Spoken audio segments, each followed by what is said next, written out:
طرف ملاقات جو ہے اس کا اعزاز حاصل ہو رہا ہے. تو آج ایک اہم موضوع ہے جس پہ آپ کو زحمت دی گئی ہے، اور میں قائل نہیں ہوں کہ سیاست کو مذہب کے ساتھ اور مذہب کو سیاست کے ساتھ مکس کیا جائے، اور ہم نے ہمیشہ ایشو بیس پولیٹکس کی ہے. مگر میں کل ایک واقعہ ہوا جس کے بعد میں رہ نہ سکا، اور میں مجبور ہوا کہ بطور مسلمان کے، بطور ایک انسان کے، میں آپ کے سامنے کچھ حقائق رکھنا چاہتا ہوں. اس پہ کچھ چیزیں آپ کو دکھانا چاہتے ہیں. اس پہ میں کل عمران خان صاحب کی عالمی عدالتوں میں ریپرزنٹیشن کے لیے ایک وکیل بیرسٹر جیفری رابرٹسن کو ہائر کیا گیا ہے. بیرسٹر جیفری رابرٹسن جو پی ٹی آئی کے آفیشیل اکاؤنٹ سے ٹویٹ کیا گیا کہ ان کو عالمی عدالتوں میں اور عالمی معاملات کے لیے ہم اپنا وکیل مقرر کرتے ہیں. کل جیفری رابرٹسن کی یہ ٹویٹ پی ٹی آئی کے آفیشیل اکاؤنٹ سے ہوئی. ذرا ٹویٹ اگر آپ چلا دیں پلیز. اور اس کے ساتھ ساتھ جیفری رابرٹسن کی لا فرم نے بھی وہ ٹویٹ کی. یہ میں آپ کو دکھانا چاہتا ہوں، اگر آپ یہ دکھا سکیں کہ یہ former prime minister Imran Khan کی عالمی عدالتوں میں نمائندگی کے لیے، وکالت کے لیے جیفری رابرٹسن کو بطور وکیل ہائر کیا، اور اس کے نیچے بیرسٹر جیفری رابرٹسن کی لا فرم کی ٹویٹ ہے کہ جیفری رابرٹسن کی خدمات پی ٹی آئی نے حاصل کر لی ہیں، اور عالمی عدالتوں میں پی ٹی آئی کو اور عمران خان کو بیرسٹر جیفری رابرٹسن نہ صرف وکالت کریں گے، ان کی نمائندگی کریں گے. اور یہ بڑا کلیئر دیکھ سکتے ہیں، انہوں نے بڑے فخر سے اور بڑے ناز سے یہ دو ٹویٹس کی ہیں، جس میں اعلان کیا ہے کہ ہم بہت بڑا کارنامہ کرنے جا رہے ہیں، ہم عالمی عدالتوں میں جا رہے ہیں، اور انسانی حقوق کا مقدمہ بنا کے ہم عالمی عدالتوں میں جا رہے ہیں. اب جب آپ عالمی عدالت میں جاتے ہیں تو عالمی عدالتیں as a student of international law مجھے پتا ہے کہ عالمی عدالتوں میں دو جو ممالک ہوتے ہیں ان کے درمیان کے جو تنازعات ہوتے ہیں وہ لے جائے جاتے ہیں، اور جب دو ممالک کے تنازعات لے جائے جاتے ہیں تو وہ ان کی رضامندی سے لے جائے جاتے ہیں. مگر چیئرمین تحریک انصاف کا عالمی عدالت میں جانے کا اعلان، اس کا مطلب کیا ہے؟ اس کا مطلب یہ ہے کہ آپ پاکستان کے خلاف عالمی عدالت میں جا رہے ہیں، آپ اس ملک کے خلاف، اس ملک کے خدا داد کے خلاف، اس ارض پاک کے خلاف آپ عالمی عدالت میں جا رہے ہیں، آپ ریاست کے خلاف عالمی عدالت میں جا رہے ہیں. اس کی کسر رہ گئی تھی کہ آپ نے 9 مئی کے واقعات کیے ملک دشمنوں کو خوش کرنے کے لیے، دفاعی تنصیبات کو، شہداء کی یادگاروں کو نشانہ بنایا، اور اپنے ہی ملک میں اپنی ہی دفاع کے لیے جو ادارہ کھڑا ہے اس پر حملے کیے. اب آپ پاکستان کے خلاف عالمی عدالتوں میں جانے کا اعلان کر رہے ہیں، اور یہ میں نے وکیل کا نام میں نے بڑی تمہید باندھی. میں نے بتایا کہ جیفری رابرٹسن کو وکیل کیا گیا ہے. جیفری رابرٹسن کا بھی میں مکروہ چہرہ آپ کے سامنے رکھتا ہوں، اور میں آج تھوڑا دکھی بھی ہوں کہ کوئی اپنی سیاست کی خاطر اتنا گھنونا، اتنا مکروہ اور اتنا پلید کام بھی کر سکتا ہے، میرے وہم و گمان میں نہیں تھا. آگے آئیے ذرا. سر جیفری رابرٹسن، یہ جو بیرسٹر جیفری رابرٹسن ہے، یہ کون ہے اور انہوں نے کس کی وکالت کی ہے؟ اگر آپ وہ کھول سکیں. یہ دیکھیے، یہ گارڈین اخبار کا ایک ایکسٹریکٹ ہے جس کے اندر یہ لکھا ہوا ہے کہ شاتم رسول، گستاخ رسول، اسلام مخالف مصنف سلمان رشدی کی وکالت بیرسٹر جیفری رابرٹسن نے کی. میرے پاس اب الفاظ نہیں ہیں سیاست بڑی اچھی چیز ہے، بڑی اہم چیز ہے، مگر اتنی اہم نہیں ہے کہ آپ جب ملک کے خلاف عالمی عدالتوں میں جانے کا اعلان کریں تو آپ وکیل کس کو کریں؟ اس کو جو ملعون، گستاخ، شاتم رسول سلمان رشدی کا وکیل رہا ہے۔ اور سلمان رشدی جس کی کتاب دا سیٹینک ورسز، شیطانی آیات اس کا نام ہے اس کتاب کا، دا سیٹینک ورسز، شیطانی آیات، جس میں اسلام کی بے حرمتی کی گئی ہے، جس میں گستاخی رسول صلی اللہ علیہ وسلم کی گئی ہے۔ یہ وہ شخص ہے، اگر آپ یہ کیمروں پہ بھی دکھا سکیں، یہ وہ شخص ہے جس نے سلمان رشدی کی وکالت کی۔ بین الاقوامی سطح پہ کئی وکیل ہیں جن کو آپ آرام سے چلیں، اول تو آپ کو جانا نہیں چاہیے پاکستان کے خلاف مقدمہ کرنے۔ اگر آپ جا رہے ہیں تو آپ کو پوری دنیا میں سلمان رشدی کا ہی وکیل ملا تھا اپنی وکالت کے لیے، اور یہ صرف سلمان رشدی کا وکیل نہیں ہے، اس ملعون کا، اس گستاخ کا، اس شاتم رسول کا، جس نے ایک اتنی بڑی گستاخی پہ مبنی کتاب لکھی ہے۔ یہ صرف اس کا وکیل نہیں ہے، یہ کہتا ہے کہ میں نے اس کو اپنے گھر میں پناہ دی۔ آگے چلیں ذرا، آگے چلیں ذرا، یہ دیکھیے، یہ ایک آرٹیکل ہے جس میں لکھا ہے ہاؤ آئی ہڈ سلمان رشدی، میں نے سلمان رشدی کو اپنے گھر میں کس طرح پناہ دی۔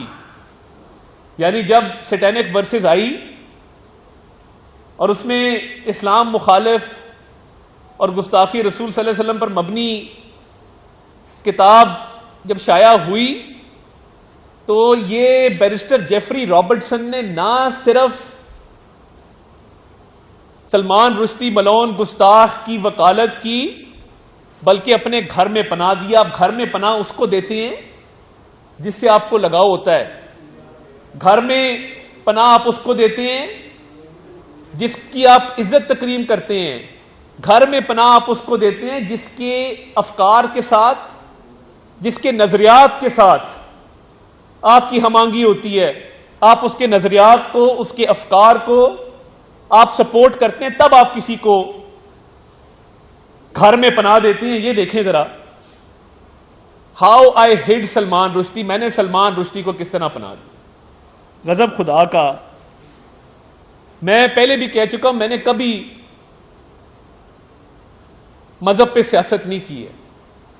آج بطور مسلمان اگر میں چپ رہتا تو میرا ضمیر ساری زندگی مجھے ملامت کرتا کہ ایک سیاسی جماعت جس نے پہلے ملک میں حملے کیے، اپنے ہی دفاعی تنصیبات پہ، اپنے ہی شہداء کی یادگاروں کو مسمار کیا، اور دشمن خوش ہوئے، دشمنوں نے وی لاگ کیے، دشمنوں نے ٹی وی شوز میں کہا ہمیں بڑا سوٹ کرتا ہے یہ عمران نیازی، کیونکہ یہ پاکستان کا نقصان کرتا ہے، ہمارا فائدہ کرتا ہے۔ وہاں تک بات تھی، آج تمام حدیں پار ہو گئی ہیں کہ سلمان رشدی کے وکیل کو علل اعلانیہ فخر سے، بڑے ناز سے، پورے ایک زوردار طریقے سے اس کا اعلان کیا جا رہا ہے کہ ہم نے سلمان رشدی کے وکیل کو نہ صرف وکیل کیا ہے، اس گستاخ ملعون شاتم کے وکیل کو نہ صرف وکیل کیا ہے، ہم نے اس کو وکیل کیا ہے جس نے سلمان رشدی کو اپنے گھر میں پناہ دیے رکھی۔ اور یہ جو بیرسٹر جیفری رابرٹسن ہے، میں کیا کہوں کہ آپ اس حد تک آگے چلے گئے ہیں کہ آپ کو یہ بھی خیال نہیں ہے کہ جس نے نبی کریم صلی اللہ علیہ وسلم کی گستاخی کی ہو، جس نے اسلام مخالف کتاب لکھی ہو دا سیٹینک ورسز، آپ نے اس کے وکیل کو پاکستان کے خلاف وکیل کر لیا۔ آپ نے اس کے وکیل کو نہ صرف وکیل کیا، اس کا اعلان کر رہے ہیں فخر سے۔ اور یہ وہ شخص ہے جس نے سلمان رشدی کو پناہ دی۔ آپ کو پتہ ہے ان باتوں کا کہ یہ نہ صرف سلمان رشدی کا وکیل ہے، یہ اس کو پناہ دینے والا ہے۔ اور آگے چلیں، اس نے نہ صرف اسلام مخالف ایک اقدام کیا، اس نے ہمارے مسیحی بھائیوں کی بھی دل آزاری کی. ایک میگزین برطانیہ میں ہم جنس پرستی پر مبنی پبلش ہوتا ہے, اس میں حضرت عیسیٰ علیہ السلام کی گستاخی کی گئی, یہ اس کا بھی وکیل بنا. یعنی مسلمانوں کے جذبات کو مجروح کرنا اپنی جگہ پہ, اس نے عیسائیوں کے بھی جذبات کو مجروح کیا. یہ وہ شخص ہے جو حضرت عیسیٰ علیہ السلام کی شان میں گستاخی کرنے والے میگزین کا بھی آگے سے وکیل ہے. یعنی کوئی کسر رہ گئی ہے, کوئی ایسی چیز رہ گئی ہے جو چیئرمین تحریک انصاف نے نہ کی ہو اس ملک میں. انتشار اس کو فتنہ اس لیے کہتے ہیں, اور اسرائیل کے ساتھ اس کے بڑے ہی قریبی روابط ہیں. اس نے ترکی کے خلاف کتاب لکھی کیونکہ وہ مسلمان ملک ہے. پہلی جنگ عظیم کے حوالے سے ترکی پہ وہ الزامات لگائے جو ریپیٹ نہیں ہو سکتے. یعنی ایک شخص جو اسلام مخالف, آگے چلے, اسلام مخالف ذہن رکھتا ہے, جو ایک گستاخ کو پناہ دیتا ہے اس کا وکیل بنتا ہے, جو عیسیٰ علیہ السلام کی شان میں گستاخی کرنے والوں کا وکیل بنتا ہے, جو ترکی کے خلاف آرٹیکلز لکھتا ہے, ترکی کے خلاف کتابیں لکھتا ہے, جو جس کے اسرائیل سے قریبی روابط ہیں, یہ اس نے پاک فوج کے خلاف بھارت کی سپورٹ میں جو اقدامات کیے, یہ بھی آپ کے سامنے ہیں. یہ اس نے ایک رپورٹ جس میں پاکستانی فوج پہ الزامات لگائے. یہ جانا جاتا ہے اس کام کے لیے کہ جو مسلمان ممالک ہیں ان کے خلاف کارروائیاں کرتا ہے, ان کے خلاف رپورٹیں لکھتا ہے, ان کے خلاف عدالتوں میں پیش ہوتا ہے. یہ سارا کچھ آپ کے سامنے ہے کہ کس طریقے سے یہ شخص بیرسٹر جیفری رابرٹسن 1971 کی جنگ کے حوالے سے اس نے ایک رپورٹ شائع کی جو بھارت کے حق میں تھی اور پاکستانی فوج کے خلاف تھی. تو یہ کوئی ایسا کام نہیں رہ گیا جو اس شخص نے نہ کیا ہو, اور آپ پاکستان کے خلاف عالمی عدالتوں میں جانے کا اعلان کر رہے ہیں, فخر سے کر رہے ہیں. یہ سائفر کا کیس ہم نے بنایا, آپ کو ہم نے کہا تھا کہ آپ وہ سائفر لہرائیں, ہم نے کہا تھا آپ اس کو گما دیں, ہم نے کہا تھا کہ پلے کرنا ہے, اس کو بند کر دیں, اس کو پلے کرنا ہے. یہ کس کی آڈیو تھی جس نے کہا تھا کہ ہم نے اس کے ساتھ کھیلنا ہے, اس کو اپنے سیاسی مقاصد کے لیے استعمال کرنا ہے؟ آپ نے جرم کیا تو سزا تو بھگتنی ہوگی. ہم نے کہا تھا کہ آپ ہیرے جواہرات کا بیوپار شروع کر دیں, بڑے لوگ توشہ خانہ کے تحائف لیتے ہیں, تسلیم کرنے والی بات ہے, ماننی چاہیے. وہ کیا کرتے ہیں, وہ گھر میں سجا کے رکھتے ہیں اونچی جگہ پہ. کوئی آتا ہے, عدنان شیخ صاحب جیسا بھائی, تو اس کو بتاتے ہیں کہ یہ مجھے سعودی ولی عہد نے دیا تھا, یہ مجھے امریکہ کے صدر نے دیا تھا, یہ مجھے چین کے صدر نے دیا تھا, یہ مجھے عرب ممالک سے آئے ایک وزیر اعظم کا تحفہ ہے. لوگ اس کو سجا کے رکھتے ہیں, مگر گھڑیوں کا, ہیرے جواہرات کا, انگوٹھیوں کا, نیکلسز کا, بریسلیٹس کا, ایئر رنگز کا کاروبار شروع کر دینا کہ اربوں کروڑوں روپے میں آپ ان کو بیچیں اور ان کے پیسے کھا جائیں. ہم نے تو نہیں آپ کو کہا تھا, ہم نے تو نہیں کہا تھا کہ القادر یونیورسٹی میں آپ زمین لے لیں اور اربوں روپے کا فائدہ ایک پراپرٹی ٹائکون کو دے دیں, اور اس کے 190 ملین پاؤنڈ جو ریاست پاکستان کی ملکیت ہے اس کو معاف کر دیں اور اس کو کہیں کہ وہ جس طرح مرضی استعمال کرے. ہم نے تو آپ کو نہیں کہا تھا. بی آر ٹی پشاور بھی ہم نے تو خراب نہیں بنائی تھی. آپ جو کیسز بھگت رہے ہیں, آپ کا اپنا کیا دھرا ہے, آپ جو کیسز بھگت رہے ہیں یہ آپ نے ہی حرکتیں کی ہیں. اب کوئی کہے کہ 9 مئی کی جو حرکات ہیں, آپ کا اپنا بھانجا ملوث, آپ کی بہنیں ملوث, آپ کا پورا کنبہ ملوث, آپ کے پارٹی کے تمام لوگ اس میں ملوث. اب کہہ دیں 9 مئی ہم نے نہیں کیا تھا. توشہ خانہ کی چوری ڈکیتی جو اربوں روپے میں ہے, القادر کی چوری ڈکیتی جو اربوں روپے میں ہے, 9 مئی کے ملک دشمن اقدامات جو آپ خود آپ کی نگرانی میں ہوئے, سائفر کی سازش جو پہلے کا سائفر بعد میں کہا باجوہ, کوئی اتنی جلدی بھی یو ٹرن لیتا ہے؟ اور وہ سائفر کی سازش سارا اقبالی بیان آ گیا اعظم خان کا, یہ آپ کی اپنی کی ہوئی حرکتیں ہیں، آپ کے اپنے جرائم ہیں، اور آپ اب پاکستان کو لے کے جا رہے ہیں عالمی عدالت میں. آپ اس ملک کو گھسیٹ رہے ہیں عالمی عدالت میں. آپ کو شرم نہ آئی؟ اور وکیل کس کو کیا؟ میں تو اتنا، میرے سے تو الفاظ ادا نہیں ہو رہے، میں کبھی ایسے اتنا جذباتی نہیں ہوتا، مگر سلمان رشدی ملعون گستاخ کے وکیل کو آپ وکیل کر رہے ہیں. سیٹینک ورسز کا جو مصنف ہے آپ اس کے وکیل کو وکیل کر رہے ہیں. سلمان رشدی گستاخ ملعون کو جس نے گھر میں پناہ دی اس کے وکیل کو آپ وکیل کر رہے ہیں. اس شخص نے پناہ دی، وہ آپ کا وکیل ہے. جو ترکی کے خلاف اور اسرائیل کے حق میں رپورٹیں لکھتا ہے، جو پاک فوج کے خلاف رپورٹیں لکھتا ہے، آپ اس کو وکیل کر رہے ہیں. اب کوئی کسر نہیں رہے گی. جب بارڈر کے اس پار سے نا ٹی وی شوز پہ لوگ بیٹھ کے کہتے ہیں نا ہمیں عمران خان بڑا سوٹ کرتا ہے کیونکہ وہ پاکستان کا نقصان کرتا ہے، ہماری فیور کرتا ہے. 9 مئی کے بعد انہوں نے یہ کئی دفعہ بات کی، وہ اب سمجھ آتی ہے. اور آپ کا کیا لنک ہے؟ جو گولڈ سمتھ صاحب کے رشتہ دار ہیں ان کے بھی تانے بانے جیفری رابرٹسن کے وہیں جا کے ملتے ہیں، اور آپ اپنے آپ کو ریاست مدینہ کا دعوے دار کہتے ہیں، مسلم امہ کا لیڈر کہتے ہیں. اور یہ تانے بانے گولڈ سمتھ کے اور یہ جیفری رابرٹسن ایک ہی جگہ ملتے ہیں. اور یہ اسرائیل کی ریاست کے حق میں جو چیزیں لکھی گئی ہیں جیفری رابرٹسن کے حوالے سے، آپ کو تو اس کو وکیل نہیں کرنا چاہیے تھا. یہی وجہ ہے کہ جب میئر لندن کا انتخاب ہوتا ہے تو آپ صادق خان کے ساتھ نہیں کھڑے ہوتے، آپ زیک گولڈ سمتھ کی کیمپین چلاتے ہیں. جا کے جیل جائیں آپ اپنے جرائم کی وجہ سے، اور عالمی عدالت میں پاکستان کو لے کے جائیں. کیوں؟ آپ شہداء کی یادگاروں کو مسمار کریں، اپنی دفاعی تنصیبات پہ حملے کریں، اپنی ہی ملک میں آگ لگائیں، اپنے ہی لوگوں کو ماریں، اور اس کے بعد ایک گستاخ ملعون کے وکیل کو وکیل کر لیں اور کہیں میں پاکستان کو عالمی عدالت میں لے کے جا رہا ہوں. غیرت نہیں جاگی، اخلاقیات نہیں جاگی، اسلام نہیں جاگا جس کا ہر وقت درس دیتے ہیں جو لوگ آپ کے کان میں آ کے کہتے ہیں اسلامی ٹچ دے دیں. یہ آپ کا اسلامی ٹچ؟ میں زندگی میں پہلی دفعہ مذہب کے حوالے سے پریس کانفرنس کی ہے، پہلی دفعہ، کیونکہ آج ہم یہ نہ کرتے تو یہ پاکستان کے ساتھ اور اسلام کے ساتھ غداری ہے. یا آپ اس طرف ہے یا آپ اس طرف ہے. یہ نہیں ہو سکتا اس ملک میں کہ جرائم آپ کے اپنے ہوں اور آپ پاکستان کو عالمی عدالت میں لے جائیں.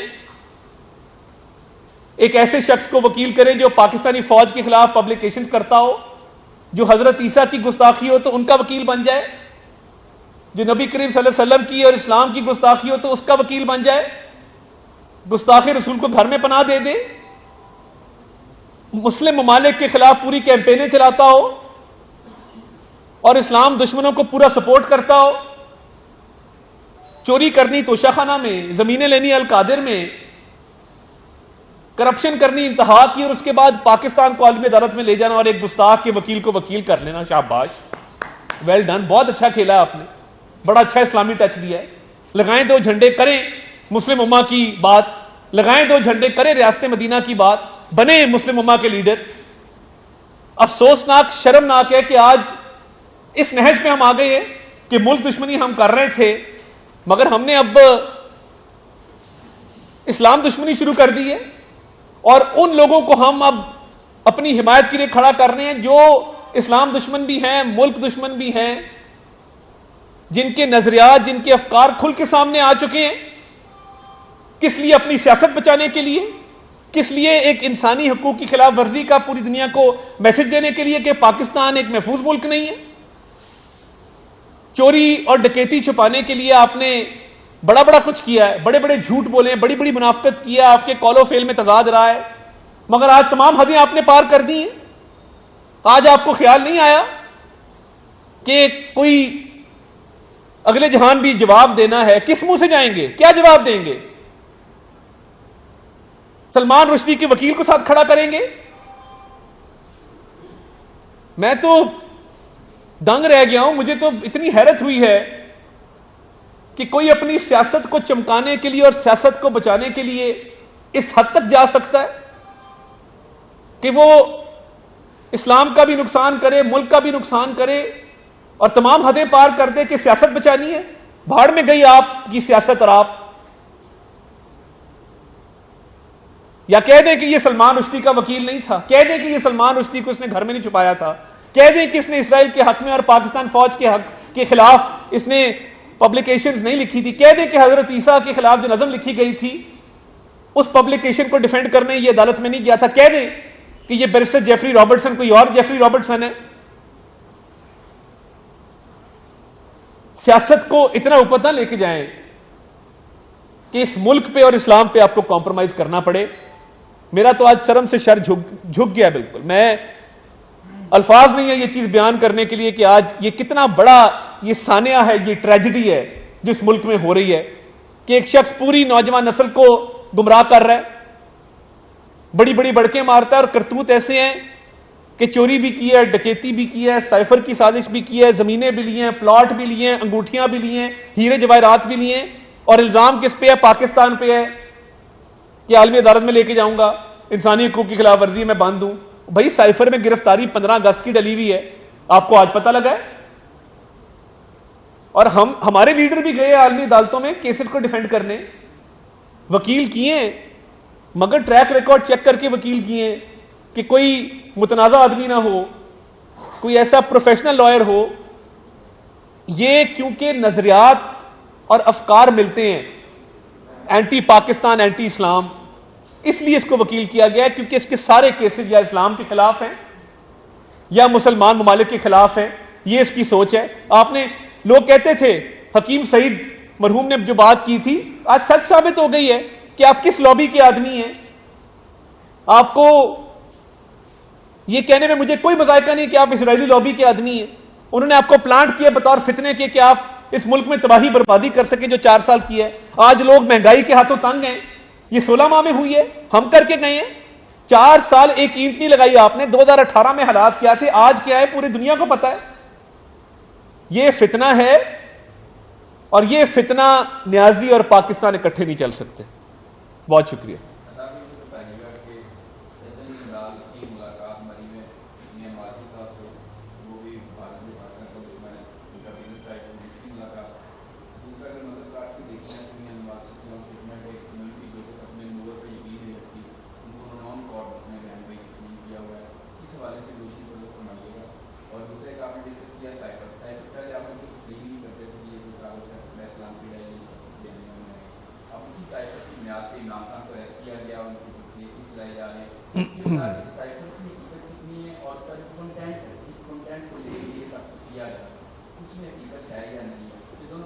دیکھیں, جندال والی بات اگر سچ ہوتی, ان کی حکومت تھی 4 سال, انہوں نے بڑے بڑے کیس بنائے, ایک تو کوئی کیس نہیں بنا, کوئی دستاویز سامنے نہیں آیا امیگریشن کا FIA کا, ورنہ یہ ٹویٹ کر رہے ہوتے کہ جی یہ پاسپورٹ نمبر ہے, اس وقت یہ انٹر ہوئے ہیں, یہ مری گاڑی گئی ہے, یہ ملاقات ہوئی ہے. آج تک میں تو کوئی ثبوت نہیں دیکھ سکا. اور دیکھیں, میں بہت قریب سے شریف خاندان کو دیکھا, علماء اسلام کی جوتیاں اٹھانے والے لوگ ہیں, میں اس سے آگے کچھ نہیں کہہ سکتا. آپ کبھی شہید سرفراز نعیمی کے بیٹے سے پوچھے جا کے کہ راغب نعیمی صاحب سے, آپ جامعہ اشرفیہ جا کے پوچھیں مولانا فضل رحیم صاحب سے, آپ کبھی علامہ علی اصغر صاحب سے پوچھیں جا کے, کوئی بھی مسلک ہو ہمیشہ علماء کی تکریم کی ہے. میں اس سے آگے کچھ نہیں کہنا چاہتا. دوسرا, جو سائفر کی آپ نے بات کی, سائفر آیا امریکہ سے. اسد مجید خان جو ہمارے وہاں پہ سفیر ہیں, انہوں نے سائفر بھیجا پاکستان. اب اسد مجید خان جو سائفر بھیج رہے ہیں, روٹین کے سائفر آتے جاتے ہیں. جو ممالک ہیں, دوست ممالک ہوں, جو بھی ہوں, وہ اپنے خیالات کا اظہار کرتے ہیں. کئی دفعہ خوشی کا اظہار کرتے ہیں, کئی دفعہ ناراضگی کا اظہار کرتے ہیں. کوئی ملک آپ کے سفیر کو بلا کے یہ نہیں کہتا کہ ہم تمہاری حکومت گرانے لگے. آپ اندازہ کریں نا, آپ اندازہ کریں کہ ایک ملک آپ کے سفیر کو بلا کے کہہ رہا ہے کہ ہم تمہاری حکومت گرا رہے ہیں. یہ طریقہ ہوتا ہے؟ یا دوسرے ممالک اس طرح حکومتیں گراتے ہیں. تو یہ جب آڈیو آئی نا کہ پلے کرنا ہے, پلے کس چیز سے کرنا تھا؟ اسی سائفر سے پلے کرنا تھا کہ یہ پاکستان کے خلاف سازش ہوئی ہے. تو یہ بڑا افسوسناک ہے کہ اپنے سیاسی مقاصد حاصل کرنے کے لیے سائفر سے کھیلا گیا, اور آج جو عالمی عدالتوں میں جا رہے ہیں وہ کس کو لے کے جا رہے ہیں؟ نہیں, 2 چیزیں, دو چیزیں. ایک حساس ڈاکیومنٹ جو کلاسیفائڈ اور سیکرٹ ڈاکیومنٹ ہے, اس کو کسی غیر متعلقہ شخص سے شیئر کرنا, نمبر 1. اس کو گما دینا, نمبر 2. اس کو استعمال کرنا پاکستان کے مفاد کے خلاف اور ملک دشمنوں کے مفاد کے اندر، یہ 3-4 دفعات ہیں جو ان پہ لگی ہیں۔ صاحب یہ بتائیے گا کہ ڈیلز کی باتیں ہو رہی ہیں عمران خان کی، اور کہا جا رہا ہے کہ کسی تصویروں سے بھی ملاقات ہوئی ہے میڈم کی، ان کی بیٹی کی، کہ عمران خان جو ہے باہر جانے کے لیے تیار ہے، تو اگر عمران خان باہر چلے جاتے ہیں تو آپ کیا سمجھتے ہیں کہ تمام سیاستدان باہر بھی رہ سکتے ہیں؟ دیکھیے میں نہیں سمجھتا کہ کوئی ڈیل کی باتوں میں حقیقت ہے۔ جتنے پاکستان کے بین الاقوامی سطح پہ تعلقات کو نقصان اس عمران نیازی نے پہنچایا، کسی نے نہیں پہنچایا۔ میں حساس معاملہ ہے، میں اس کی ڈیٹیل میں نہیں جانا چاہتا، مگر جب یہ حکومت میں تھے کوئی ملک شاید ہوگا جو ان سے راضی تھا، انہوں نے سب کو ناراض کیا، اور اپنی آکڑ کی وجہ سے، اپنی نادانی کی وجہ سے اور اپنی کم عقلی کی وجہ سے دوست ممالک کو ناراض کیا ہے۔ تو وہ پیرنی صاحبہ پتہ نہیں اب کہاں جا رہی ہیں، کس کو مل رہی ہیں، کیا ڈیل ہو رہی ہے، میں اس میں کوئی حقیقت مجھے نہیں لگتی، میرے پاس جو معلومات ہیں ایسی کوئی بات نہیں ہے۔ ہاں وہ اب جیل میں ہیں تو ملاقات ان کی معمول کے مطابق پنکی پیرنی صاحبہ سے ہوتی ہے، جنہوں نے یہ تمام سازش گھڑی ہے اور جو تمام ان معاملات کی ذمہ دار ہے۔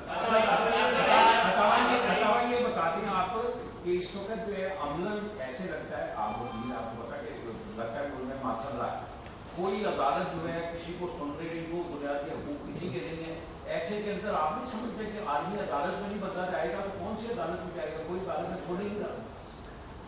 کاش یہ بات تب ہوئی ہوتی جب منشیات ڈالی جاتی تھی لوگوں پہ۔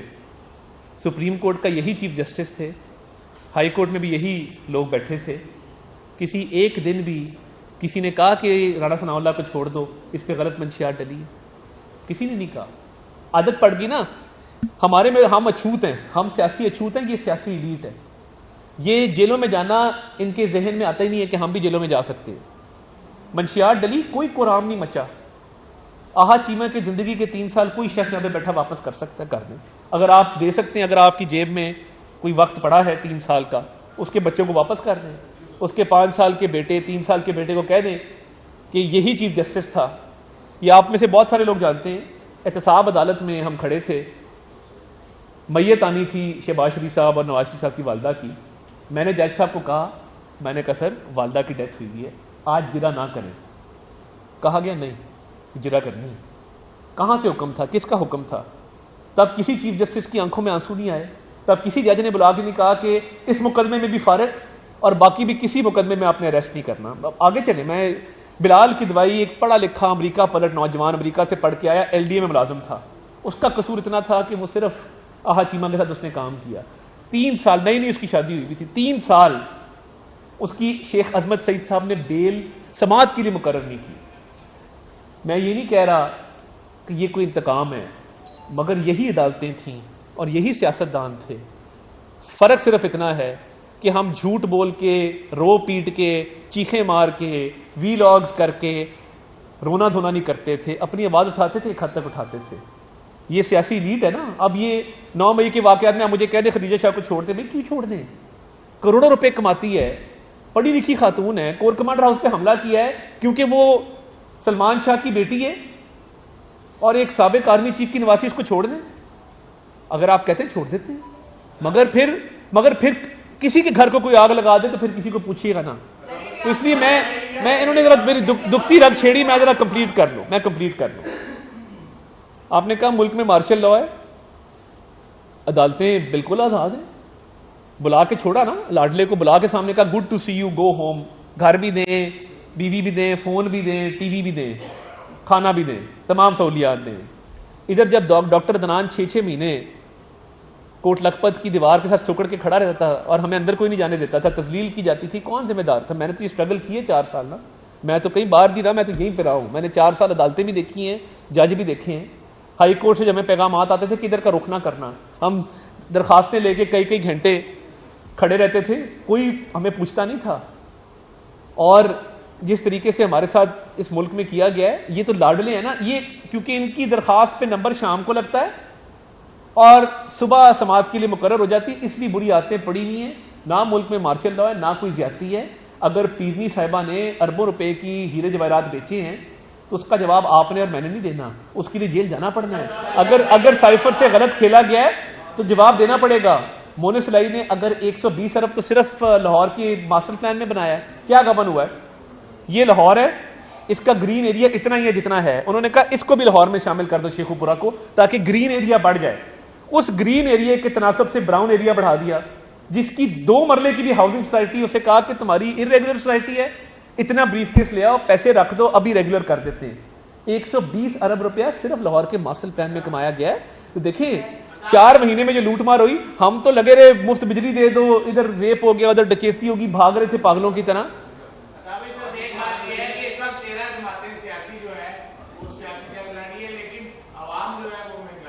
میں نے عرض کیا نا, کیا وجہ ہے؟ میں تو کرنا چاہتا ہوں, میں بالکل کریں گے پروٹیسٹ. دیکھیں میں آپ کو بتاؤں کر لیں.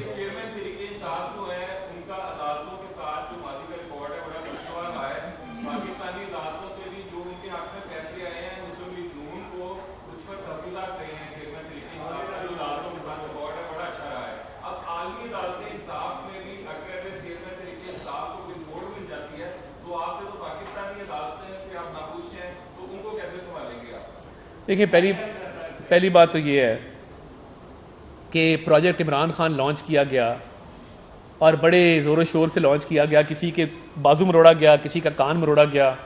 شام و شام جنوبی پنجاب محاذ جہاز میں بیٹھو, پٹکا پہنو, اور پورے ڈھول ڈھمکے کے ساتھ ایک جماعت کھڑی کر دی گئی.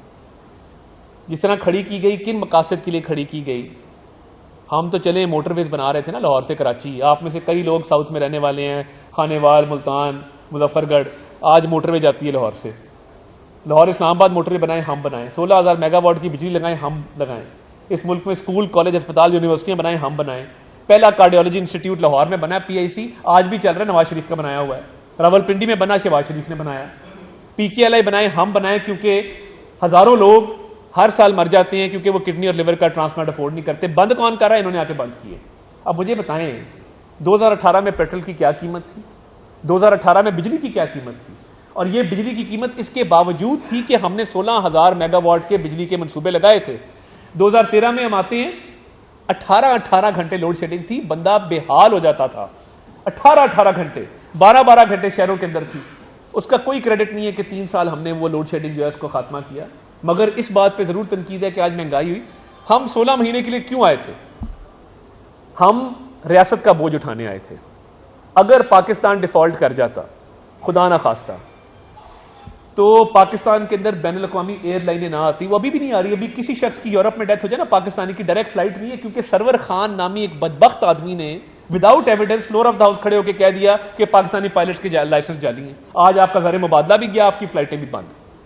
آگے چلیں, فلائٹیں بند ہو جاتی, ایکسپورٹس بند ہو جاتی, LCیں کھلنی بند ہو جاتی, بینکوں کے باہر لائنیں ہوتی کہ لوگ بینکوں سے اپنا پیسہ نکالتے, ڈالر 500-600 پہ چلا جاتا, اور آپ کا بالکل معاملہ ٹھپ. اور جو عمران خان کا خواب تھا, سری لنکا تو ابھی بھی خوشحال ہے, یہ شاید بدترین حالات ہوتے.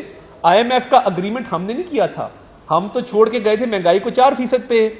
IMF کا کس نے کہا تھا کہ میں خودکشی کر لوں گا, IMF کے پاس نہیں جاؤں گا؟ وہ ایک خودکشی جسے تو گرا سمجھتا ہے, وہ شاید ہزاروں خودکشیوں سے جان چھوڑ جاتی.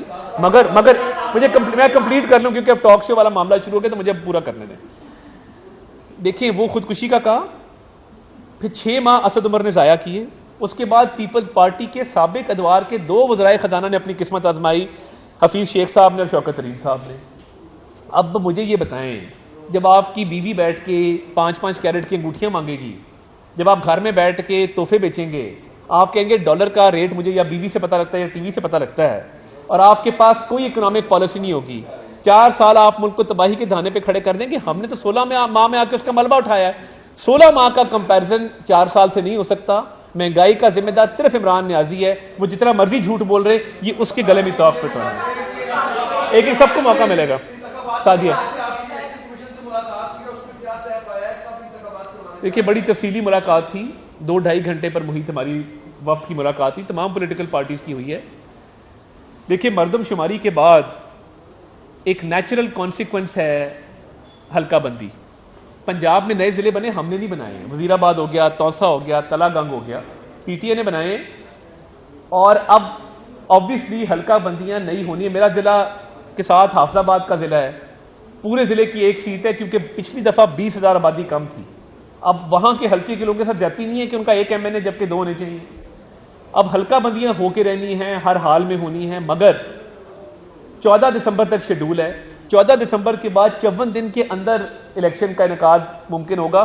جو ہم نے انہیں کہا ہے اور ان کی بھی یہی ذہن نظر آ رہا تھا کہ 15 سے 25 فروری کے درمیان عام انتخابات ہو جائیں گے. جی تمام ہسپتال جو ہے وہ قائم کیے گئے, لیکن حکومت کے آتے ہی مہنگائی بھی بڑھا دی گئی اور اب صحت سہولت کارڈ کی جو جتنی سہولیات تھی وہ بھی بند کر دی گئی. اس میں سفید موتی کا علاج ہو رہا تھا, آپریشن ہو رہے تھے, وہ بھی بند کر دیے گئے. آپ اس حالت سے کیا کہیں گے کہ نگراں حکومت کے آتے کیا عوام مزید مشکلات میں جو پڑ گئی ہے اس کا کون حل نکالے گا؟ دیکھیں, پہلی بات تو یہ ہے کہ نگران حکومت نے آتے ہی ہسپتالوں کے انتظامی امور کو بڑے اچھے سے سر انجام دینے کی کوشش کی. نگران وزیر اعلیٰ ہسپتالوں میں جا کے وزٹس بھی کر رہے ہیں, معاملات کو دیکھ بھی رہے ہیں. دیکھیں, صحت کارڈ کا ایک ایشو یہ تھا, شروع ہم نے کیا کہ ایک ارب پتی آدمی بھی صحت کارڈ سے مستفید ہو رہا تھا, ایک غریب آدمی بھی ہو رہا تھا. ہم نے اپنے دور میں امیر آدمی کے لیے صحت کارڈ بند کر دیا. مجھے ضرورت نہیں, میں بھی ایلیجبل تھا تو مجھے نہیں ضرورت, مجھے نہیں کرنا چاہیے. تو وہ بجٹ انشورنس کمپنیز کو اس مد میں بھی جا رہا تھا کہ ایک امیر کبیر آدمی ہے وہ بھی انشورڈ ہے, تو جو لوور انکم بریکٹ ہے یہ تو اس کے لیے ہے. اور لوگوں نے اب کیا کیا ہے کام شروع, لوگوں نے کاروبار شروع کیا, ہیلتھ کارڈ پہ ہسپتال چل رہے ہیں پورے کے پورے. آؤ چھوٹی سی کاسمیٹک مسئلہ ہو, اسکن کا مسئلہ ہو, ڈرمیٹالوجی کا, لوگ فیشل کروا رہے ہیں اس کے اوپر بیٹھ کے. تو دیکھیں یہ کاروبار بند ہونا چاہیے. یہ جو ایک مذاق بن گیا نا ہیلتھ کارڈ کا کہ پورے اسپتالوں میں پروسیجر اور ہے, رسید اور بن رہی ہے, انشورنس والوں کو اور پیسے جا رہے ہیں, یہ غریب آدمی کے لیے تھا اور اسی طرح چلنا چاہیے تھا. جی الفت مغل صاحب, یار وہ ڈبے دے دیں. ہاں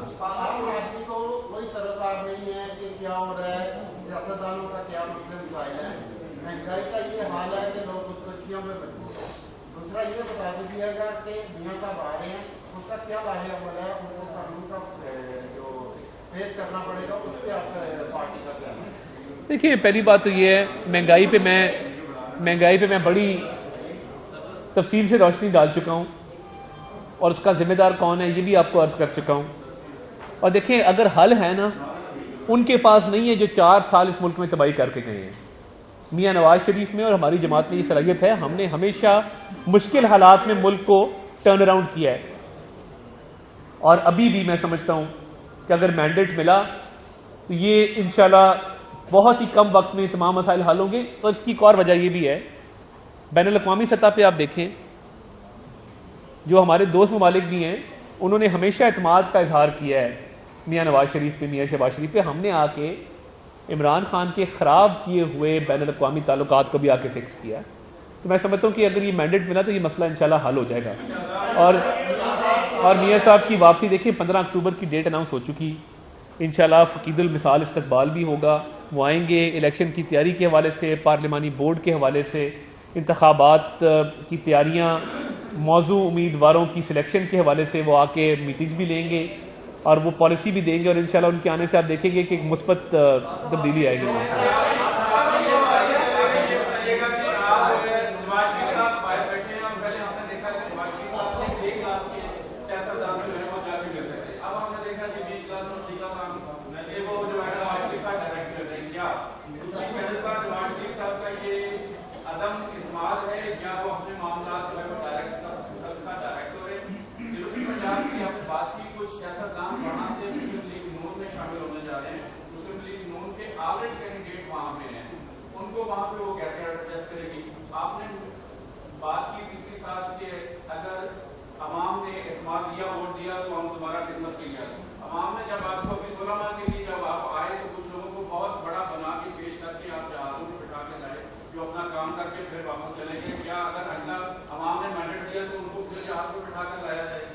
دیکھیے, پہلی بات تو یہ ہے کہ قائد تک پارٹی کے ورکرز کا ایکسیس ہونا یہ کسی بھی پارٹی کے ورکرز کے لیے شان کی بات ہوتی ہے, فخر کی بات ہوتی ہے.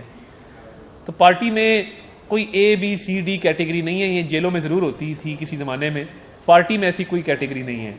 تو پارٹی ورکر کو اگر رسائی ملتی ہے وہاں تک تو میرے لیے اتنی خوشی کی بات ہے. میں خود ایک کارکن ہوں اور میں نے دیکھیں آپ کے سامنے ہیں, آپ کے ساتھ ہی اسٹرگل کی ہے ان 4 سال میں. میں بھی کہیں ادھر ادھر سے نہیں آیا, نہ پیراشوٹ کے ذریعے آیا ہوں, دھکے کھائے ہیں, دھکے کھا کے آپ کے سامنے آج بیٹھے ہیں. تو پہلی بات یہ ہے. دوسری بات یہ ہے کہ آپ کا اشارہ اسحاق ڈار صاحب کی طرف تھا، کھل کے آپ نے اس کا اظہار کیا، آپ نے نام نہیں لیا، میں لے لیتا ہوں۔ اسحاق ڈار صاحب سے زیادہ تجربہ کار شخص معیشت کو سنبھالنے کے لیے نہ میسر تھا نہ ہے۔ حالات مشکل تھے، ان مشکل حالات میں بھی جس طریقے سے انہوں نے اکانومی کو چلایا، میں سمجھتا ہوں وہ اپریسیشن ان کو ملنی چاہیے۔ اور میاں نواز شریف کی قیادت میں یہی اسحاق ڈار تھے نا، جب ڈالر جو تھا وہ 100 روپے پہ تھا، اور یہی اسحاق ڈار تھے جنہوں نے اکانومی کو آ کے بڑے اچھے طریقے سے گروتھ کو 6% پہ لے گئے تھے۔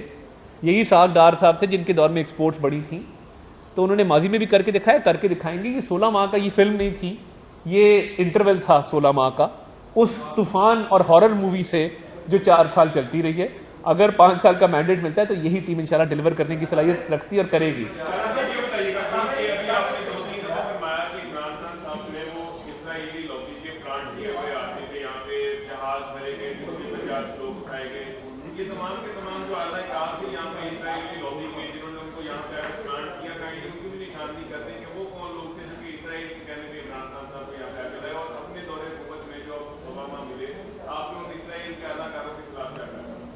دیکھیے، جو آئیڈیالوجی ہوتی ہے نا، نظریات، افکار ہوتے ہیں، وہ آپ کی حرکات و سکنات سے، اقدامات سے ظاہر ہوتے ہیں۔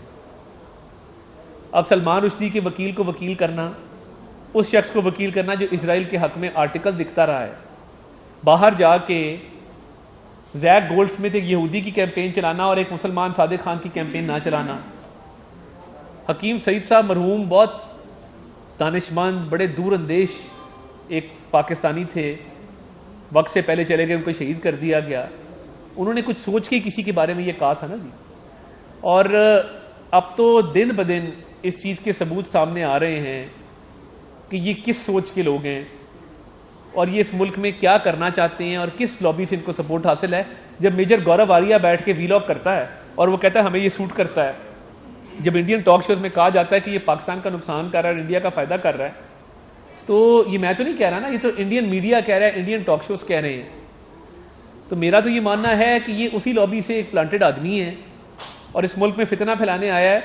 میں وہ اخلاق سے نیچے والی باتیں نہیں کرنا چاہتا، عدت شدت والی یا بچی والی، میں اس طرف جانا نہیں چاہتا۔ مگر کوئی اور اگر سیاستدان ہوتا یا آپ کی میری خدا نہ خواستہ کوئی ایسا معاملہ ہوتا تو ہم آج بالکل زندہ درگور ہو گئے ہوتے اس وقت، مگر کیونکہ کلٹ فالوئنگ ہے تو ہر چیز جائز ہے، چل رہی ہے۔ Thank you.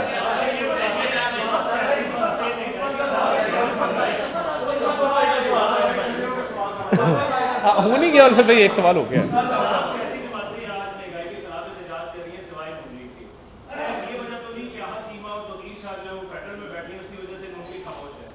دیکھیے، میں سمجھتا ہوں کہ توقیر شاہ صاحب ایک پروفیشنل بیوروکریٹ ہیں اور وہ عمران خان صاحب کے دور میں بھی ان کی تعیناتی ہوئی، انہوں نے چارج نہیں لیا، مگر وہ ایک پروفیشنل بیوروکریٹ ہے۔ وہ ضروری نہیں ہے کہ وہ نون لیگ سے منسلک ہیں تو اس لیے کوئی مہنگائی کا معاملہ ہے۔ آہا چیمہ صاحب بھی ٹیکنوکریٹ ہیں، وہ سیاستدان نہیں ہیں، ان کا کسی سیاسی جماعت سے تعلق نہیں ہے، ٹیکنوکریٹک کا بھی سیٹ اپ ہے جس میں سارے اسپیشلسٹ آئے ہیں۔ تو میں نہیں سمجھتا کہ مہنگائی کا یا خدا نہ خواستہ احتجاج کا اس بات سے تعلق ہے کہ وہ دو لوگ فیڈرل میں بیٹھے ہیں۔ تو توقیر شاہ صاحب ویسے بھی اکتوبر میں ورلڈ بینک جا رہے ہیں، وہ یہاں پہ رہیں گے نہیں، مگر یہ مہنگائی کے خلاف احتجاج میں سمجھتا ہوں کہ ہر سیاسی جماعت کو کرنا چاہیے، اور اگر اس میں تھوڑی دیر ہوئی تو آپ مجھے سب سے پہلے پائیں گے کہ میں سب سے پہلے احتجاج کرتا ہوں، آپ کو نظر آئے گا۔ وہ شخص کے خلاف جو جو خودکشی کا پیغام لے کے آیا تھا اور ڈائری لے کے نکلا تھا۔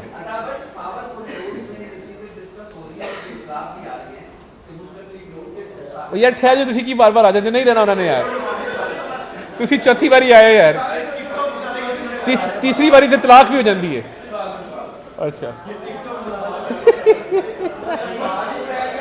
حد ہو گئی ہے۔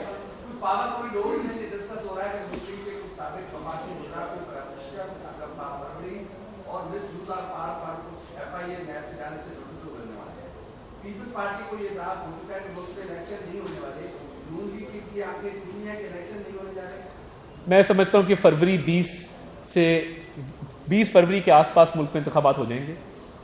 حلقہ بندیوں کے بعد انشاءاللہ جب پراپر تیاری ہو جائے گی، 14 دسمبر کو حلقہ بندیاں ختم ہو جائیں گی، انتخابات ہر حال میں ہوں گے۔ اور میں آپ کو اگر فرینکلی سپیکنگ بتاؤں، ہمیں انتخابات اس وقت سوٹ کرتے ہیں، میں اپنے حلقے کی آپ کو بتاؤں جہاں سے میرا بھائی MP ہے، ہماری اس وقت وہاں پہ سامنے مد مقابل مخالف ہے ہی نہیں، ٹھیک ہے جی، اور وہ باہر چلے گئے جو بھی انہوں نے کیا 9 مئی کے بعد. تو میں یہ سمجھتا ہوں کہ اس وقت تحریک انصاف مختلف حصوں میں بڑھ چکی، IPP بن چکی، اور IPP ذہن میں رکھیے اسی کی نہیں رہن دینا. علیم خان صاحب کو اور جہانگیر ترین صاحب کو ہم نے تو تحریک انصاف سے نہیں نکالا تھا نا، ان کی بیٹی پہ پرچہ کر کے ان کے خلاف مقدمات قائم کر کے خان صاحب نے اپنے آپ کو آئسولیٹ کیا، آج انہوں نے اپنی جماعت بنائی ہے. یہی جہانگیر ترین اور علیم خان تھے جو سیاسی بصیرت رکھتے تھے، جنہوں نے لوگوں کو پٹکے پہنائے، جنہوں نے لوگوں کی جوائننگز کروائیں، جو جماعت کو، تنظیم کو، سیاسی ورکر کو سمجھتے تھے. دوسری طرف پرویز خٹک صاحب ہیں. اب جب تحریک انصاف حصوں میں بڑھ چکی، الیکٹیبلز ان کے پاس موجود نہیں ہیں، اس وقت آن گراؤنڈ تو میرا خیال ہے فوری انتخابات ہمیں سب سے زیادہ سوٹ کرتے ہیں. تھینک یو جی، بہت شکریہ.